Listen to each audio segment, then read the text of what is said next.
ఎందుకు ఈ రకమైన ప్రచారాలు జరుగుతున్నాయి? ఎందుకు కుటుంబాల జోలికి వెళ్తున్నారు? సరే ఏదన్నా ఉండొచ్చు కాక వాళ్ళ ఇంట్లోని ఆయన చాలా ఆవేదన వ్యక్తం చేస్తున్నారు.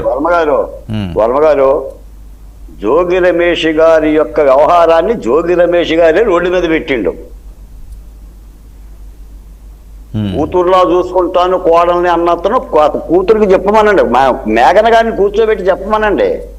ఇందులో చంద్రబాబు నాయుడు గారికి ఏం సంబంధం, వసంత కృష్ణప్రసాద్ గారికి ఏం సంబంధం, లోకేష్ గారికి ఏం సంబంధం, పవన్ కళ్యాణ్ గారికి ఏం సంబంధం? ఇప్పుడు ఆయన వ్యవహారం ఏంటో చెప్పనక్కర్లా, కొడుకే చెప్పాడు, నాకొద్దు నాన్న అన్నాడు, నా మాట వినరా కన్నా అన్నాడు. ఆయన తప్పెవరిది ఇక్కడ? మీరు ఇంకా జాలి జాలి మాటలు చేపించారు డిబేట్కి ముందు. ఏ తండ్రి కూడా అటువంటి పని చేయడు. విషయం తెలిసిన తర్వాత, విషయం లేదని తెలిసిన తర్వాత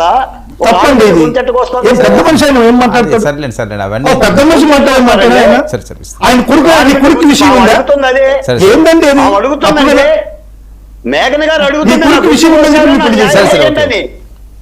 మధుసూదన్ రెడ్డి గారు మీరు చెప్పండి మేఘన గారికి నాకు న్యాయం చేయమంటున్నావా?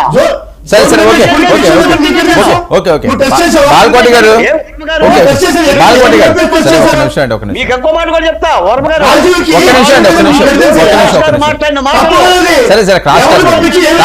నేను చెప్తున్నాను కదా, నేను ఆపుతున్నాను కదా, నేను ఆపుతున్నాను కదా.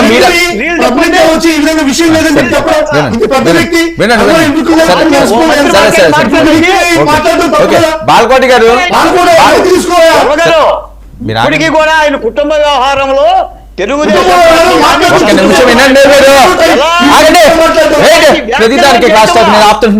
ఆయన కుటుంబ వ్యవహారంగానే వదిలేశాం. ఆయనే మళ్ళీ రోడ్డు మీదకి వచ్చి వసంత కృష్ణప్రసాద్ మీద, చంద్రబాబు నాయుడు గారి మీద.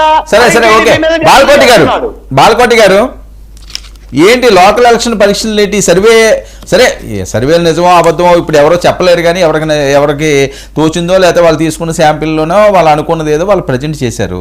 సో దీన్ని ఒకసారి ఆలోచించి ఇలా ఉంటే ఇది నిజమైతే అని ఏమైనా జాగ్రత్తలు తీసుకుంటే అవకాశం ఉంటుందా, లేకపోతే ఇది అసలు ఏమీ కాదని కొట్టిపడేస్తారా? ఒక మాట అయితే చెప్తున్నాను వర్మ గారు, రేపు ఆంధ్రప్రదేశ్లో స్థానిక ఎన్నికలు ప్రజాస్వామికంగా జరుగుతాయి. ఎక్కడ బడితెలో కర్రలు కత్తులు గొడ్డల్లో కనిపించవు. నాటి 5 ఏళ్ల పరిపాలన లాగా స్థానిక ఎన్నికలు జరగవు. ప్రజలు ఎవరిని ఎన్నుకుంటారో ప్రజల ఇష్టం. ప్రభుత్వం తను చేసిన అభివృద్ధి కార్యక్రమాలను ప్రజల ముందు పెడుతుంది. ప్రతిపక్షం ఏం పెడుతుందో దాని ఇష్టం అది ప్రజలు నిర్ణయించుకుంటారు. నేను అడిగింది ప్రభుత్వానికి కాదు, వినండి. ఏదో మాచర్లో భర్తీ తీసుకొని వెంటబడ్డట్టుగా, లేదా చంద్రయ్య పేకగోసినట్టుగా, లేదా మదనపల్లిలో అంజిరెడ్డి గారిని రోడ్డు మీదకి లాగినట్టుగా అయితే వ్యవహరించదు. సరే ఓకే బాలకోటి గారు, నా పాయింట్ ఏంటంటే ఏ సర్వే అయితే అవనియండి, ఒక సర్వే అయితే వచ్చింది, ఇది జనాల్లోకి వెళ్తున్నది, విశ్లేషకులు మాట్లాడుతున్నాడు, రాజకీయ నాయకులు అన్ని పార్టీలు నిశ్చితంగా చూస్తున్నాయి ఏంట్రా బాబు ఈ సర్వే అని. సో ఇది నిజమో అబద్ధమో పక్కన పెడదాం, ఒక మెసేజ్ వచ్చినప్పుడు దాన్ని జాగ్రత్త పడాల్సిన అవసరం ఉంది. ఆ రకంగా ఒకవేళ తప్పులు ఉన్నాయని సరిదిద్దుకుంటారా, అసలు మీకు ఈ సర్వేతో సంబంధం లేదని వదిలేస్తారా? అది నా పాయింట్. ప్రభుత్వం దగ్గర ఎలాంటి తప్పులు లేవు వర్మ గారు. గత 5 ఏళ్ల కాలకేయుల పరిపాలనతో పోలిస్తే ఈ రోజున ప్రభుత్వం ఏంటో ప్రజలకు అర్థమవుతుంది. ఒక రాజధానిలో బతుకుతున్నాం. పోలవరం 89% పూర్తయింది. ఎర్ర బస్సు కూడా రాని భోగాపురానికి ఎయిర్ బస్సు వచ్చింది.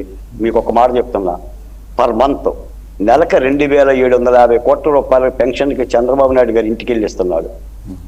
ఈ 2 ఏళ్ల కాల పరిమితిలో 70,000 కోట్ల రూపాయల పెన్షన్ల ఖర్చే. కేవలం వైసీపీ పార్టీ కానీ ప్రతిపక్ష పార్టీలు కానీ చంద్రబాబు నాయుడు గారు గెట్టన వాళ్ళు చేస్తున్న రాదాంతం తప్ప రాష్ట్రం చాలా సుభిక్షంగా ఉంది. పెట్టుబడులు వస్తున్నాయి, డిఎస్సీలు ఇస్తున్నాం, మళ్ళీ డిఎస్సీ ఇస్తున్నాం, మళ్ళీ డిఎస్సీలు ఇస్తున్నాం.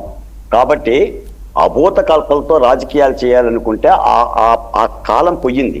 మీరు ఇందాక అన్నారు వైనాట్ 175 అని జగన్మోహన్ రెడ్డి గారు అంత పీక్ స్టేజ్లోకి వెళ్ళిపోయాడు ఆయన. వెరసి ఏమైంది?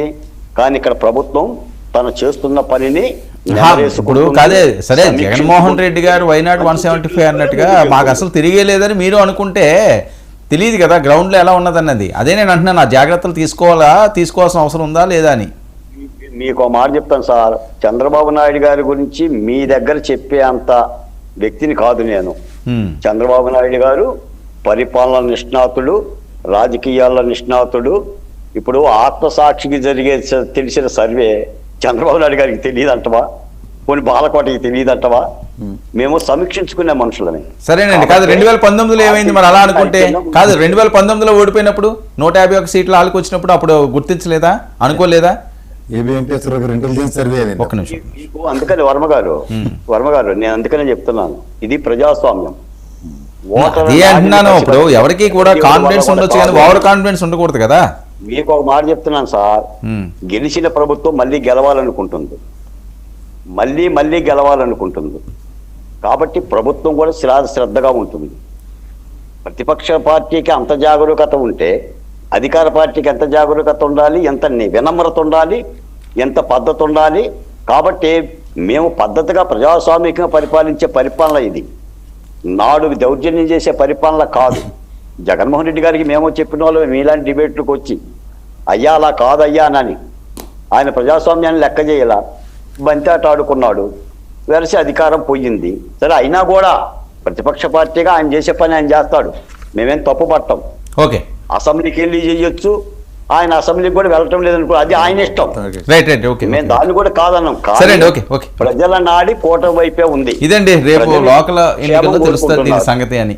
మీరు సిద్ధంగా ఉన్నారా సార్? ఇప్పుడు అధికార పక్షంలో ఉన్నటువంటి పార్టీ చేసేటువంటి ఆగడాలు ఖచ్చితంగా ప్రజలు చూస్తున్నారు. ఇప్పుడు బాలకోటి గారు చెప్తున్నారు భోగాపురం ఎయిర్పోర్ట్కి మేము ఎయిర్ బస్ తెప్పించామని చెప్పని. అసలు భోగాపురం ఎయిర్పోర్ట్లో చంద్రబాబు నాయుడు